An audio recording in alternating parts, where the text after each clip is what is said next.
அது ஒரு அழகிய அடர்ந்த காடு. அந்த காட்டில் ஒரு பயங்கரமான கரடி ஒன்று வாழ்ந்து வந்தது.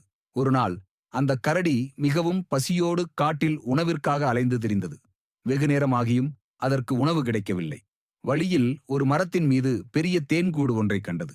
தேன்கூட்டைக் கண்ட கரடி தேன்கூட்டைக் கலைத்து அதில் உள்ள தேனை குடிக்க நினைத்து அதன் அருகில் சென்றது. கரடி தேன்கூட்டிற்கு அருகில் செல்லும் சமயத்தில் வெளியில் சென்றிருந்த தேனீ ஒன்று கரடி தேன்கூட்டிற்கு அருகில் வருவதை பார்த்து அதன் அருகில் சென்றது. கரடி அந்த தேனீயை பார்த்து, நான் இப்போது இந்த தேன்கூட்டில் உள்ள தேனை சாப்பிடப் போகிறேன் என்று சொன்னது. தேனீயும் இது எங்கள் வீடு, இதை ஒன்றும் செய்ய வேண்டாம் என்று கெஞ்சியது.